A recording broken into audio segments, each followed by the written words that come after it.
Hello everyone, welcome back. Please comment, subscribe, folks, comment, subscribe, like the videos, also share the videos. I want to thank everyone that does like, watching, and share my videos. You folks are the absolute best. Listen folks, there's a link tree down below, has the links to all of my social media platforms. Please go down there, follow me across all my social media platforms and talk to me because I'll talk back. Also down there as well as links to all of my YouTube pages. Please go down there, subscribe to all my YouTube pages, and turn on your notifications so when I post content, you folks will be in the know. Now with that said and done and put to the side,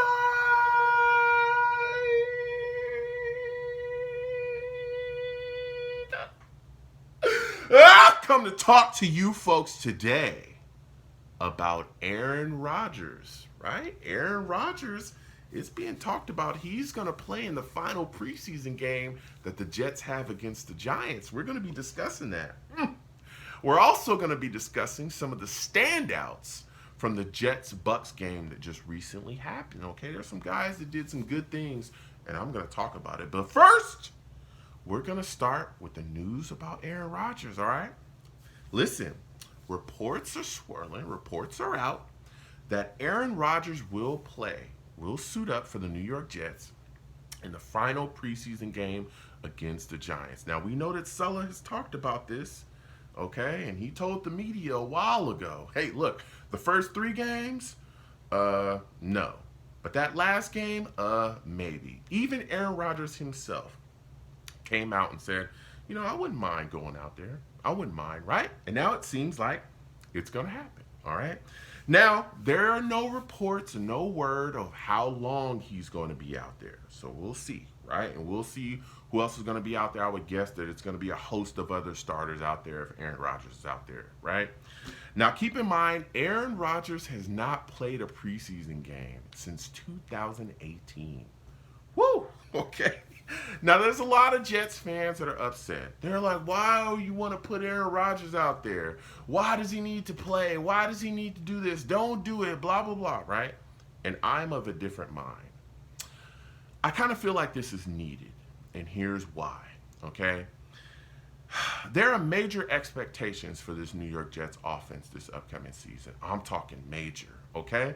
A lot of people talking about Super Bowl predictions and stuff like that. That means that this offense is going to have to perform at a high level and put up a lot of points, okay? Now, here's the deal. Nathaniel Hackett, our new offensive coordinator here with us, right? He's our new offensive coordinator. LaFleur is gone, right? Nathaniel Hackett has brought in a scheme where things are different. A lot of different ticks, a lot of different verbiage, a lot of different stuff, right? And so guys are still getting adjusted to that scheme. If you look around this league, right, generally, when you bring in new systems, particularly offensive systems, when you bring in new schemes, new offensive schemes, generally you don't really get the type of production that we are looking to get in year 1. You generally don't get that. You generally don't come in and be a top offense if you're bringing in a new scheme in year 1. That generally does not happen. Generally, that happens in like year 2, year 3. That's what that happens. But we're expecting, boom, instant fire off the bat, okay? Everybody's got to come out, get rolling, get smoking, and that's that, okay? That's what we're thinking. Now, keep in mind, you can go back and look at the Packers. When Aaron Rodgers was there, they brought this scheme in, I believe it was in 2019, and that team struggled offensively to get their footing within the scheme. Go back, you can look at it, especially in like December. The Packers offense was so inconsistent. Guys were running the wrong routes. There was issues up front as well with the offensive line. They were trying to get their footing within the scheme. They would miss blocks. There was throws all over the place. Go back and look at that stuff of how guys were trying to find their way within the scheme, right? So when you look at this situation, of course, you want Aaron Rodgers out there so they can start to get that momentum and build that camaraderie, build that continuity going into the season so you don't start out slow, okay? Because that's the last thing you want to do is start out slow offensively. Now, keep in mind, there's some guys here that understand the scheme because they've been in it. Guys like Lazard, Cobb, Billy Turner, Tim Boyle, of course, Aaron Rodgers, Nathaniel Hackett, who literally built the scheme with Aaron Rodgers. Malik Taylor has some familiarity with it as well. But there are various other guys that aren't as familiar as those guys at all with the scheme, that are new to it. Guys like Garrett Wilson, who we expect big production out of. Corey Davis, who's still here. Mecole Hardman, who we just got, and we're excited about him. We think he's going to be a great weapon. What about the guys along the offensive line outside of Billy Turner? Those guys are still trying to find their footing. They've been struggling as well, and they're still trying to get used to the scheme. We got running backs as well. We just got Dalvin Cook. Breece Hall is new to the scheme. So is Carter. CJ Uzama, Tyler Conklin. I can keep going on. These are guys that we're expecting real production out of in this scheme, and they're still trying to get their footing. They don't know what it's like to have Aaron Rodgers under center with a defense screaming down on you with everything clicking at 100%. They don't know what that's like because they've never been in real live game action with all of that going on. Those guys haven't. Now, of course, the other guys I named, yeah, that are familiar with the scheme, Lazard, Cobb, and Turner, all those guys, they're familiar, but not Wilson, right? Who we're expecting big things from, not Corey Davis, not Mecole Hardman, not Breece Hall. So they've got to start to build that. They've got to start to build that somewhere. Keep in mind, this Jets offense, again, there's expectations. They got to come out hot. This offense has got to come out hot and put up points because we play killers. We play real killers this year. I'm talking the Bills right off the bat. You want to talk about the Chiefs? They get off the bus up 28, okay? They don't play no games. The Cowboys is a tough team. We play the Eagles. I can keep going on and on and on with all of the tough teams that we play this upcoming season. If this offense is still trying to find its way and having issues and sputtering, boy, oh boy, these teams will put you away, especially when we have, again, there's Jets fans that I talk to on a weekly basis that have Super Bowl expectations.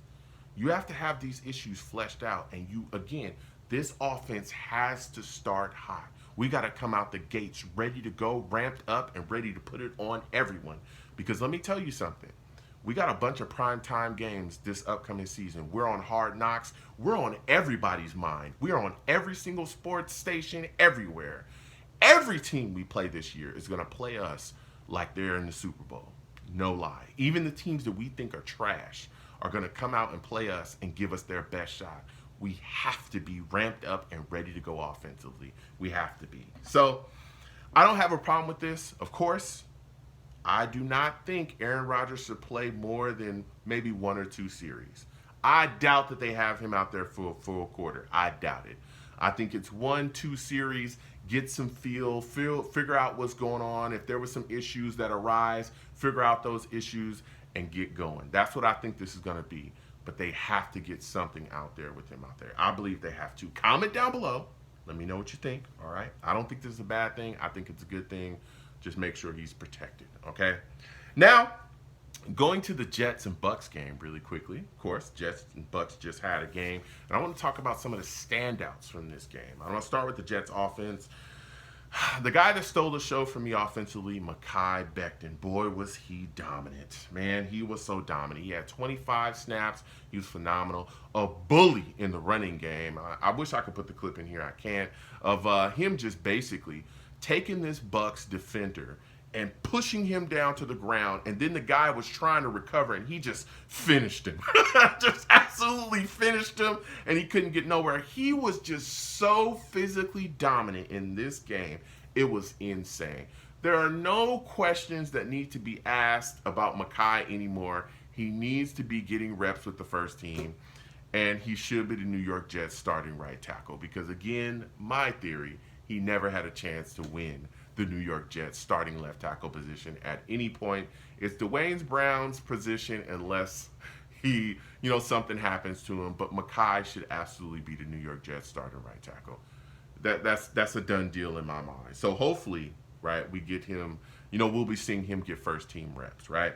Now, Zach Wilson, I thought was, he looked solid too. 9 of 13. He threw for 70 yards, led 2 field goal drives. He also had an impressive 35-yard run. I like what he did in the game. Jason Brownlee also thought was very impressive. He had 4 catches, 50 yards, all right? This is a guy that continues to put his bid in for that Jets wide receiver position, all right? That last one on the roster. I know him and Malik Taylor are battling for it. Xavier Gibson is also a guy that his name is ringing bells because of his return ability. We'll see what happens. But I'll tell you what, Jason Brownlee has been very impressive. Bam Knight also went out there too, 8 carries, 33 yards. He had a fumble. A lot of people saying that him and Carter are battling for that last running back spot. I don't think so. Carter didn't even dress for the game. I honestly think it's going to be Brees Hall, Dalvin Cook, Izzy, and Carter. I think that's already said and done. But Bam was out there and he tried to, do his thing. But again, he had a fumble. Now the Jets defense looked really good. Quentin Jefferson off the bat blew up this running play. The Bucs were trying to get off, man. He blew through a guard, a center, and then took a tight end and literally drove him into the running back. And I'm watching, and the commentary is so biased, it's insane. Right? I'm watching this, and they were just like, oh, well, these young Bucs guys, you got the running backs running into tight ends. And it's like, no, that's not what happened. He ran into the tight end because Quentin Jefferson made that happen. Okay?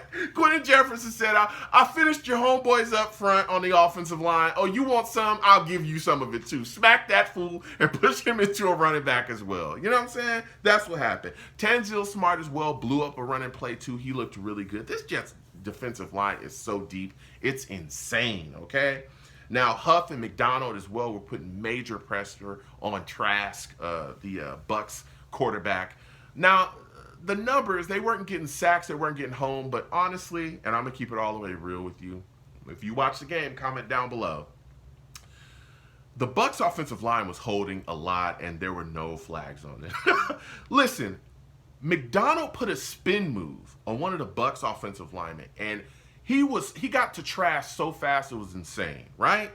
And he could have called the fumble. He could have had a strip sack. But the offensive lineman literally reached around, almost bear hugged him and grabbed him, and there was no call. I'm just saying, bro. Like, come on. Like, come on. But look, the Jets pass rush looked phenomenal. There was a lot of holding, but they put a lot of pressure on the Bucs quarterbacks. I'm telling you, they put a lot of pressure on their QBs. Now you go to the back end, Ashton Davis, he made some plays. Everybody knows I think Ashton Davis stinks. But he made some plays. He looked pretty solid in this game. It's going to be very interesting to see what happens with him going forward as well, putting in his bid for that that backup safety spot. Because Trey Dean, 10 tackles. Trey Dean continues to be impressive. Been very impressive throughout this whole preseason situation. But it's going to be tough, man. I feel like Ashton Davis is a guy that's definitely going to grab one of those safety spots for sure. But we'll see what happens with Trey Dean going forward. Now, there were some injuries as well. Tittman has a knee injury. Doesn't sound too serious. Izzy has a thigh injury as well. Again, that doesn't sound too serious. And Kenny Yeboah is dealing with a hamstring injury. Again, nobody's, going crazy over them. So none of these injuries sound too serious. Then hopefully, everything is good to go with those guys going forward. So comment down below. Let me know what you folks think. How do you folks feel about Aaron Rodgers playing in the final preseason game? Are you upset about it? Is it something you want to see? Let me know. Also, what are your thoughts about the recent Jets-Bucs game? Who are some of the guys that you thought really stood out as well? Comment down below. Let's go back and forth. You folks have a good one. Peace.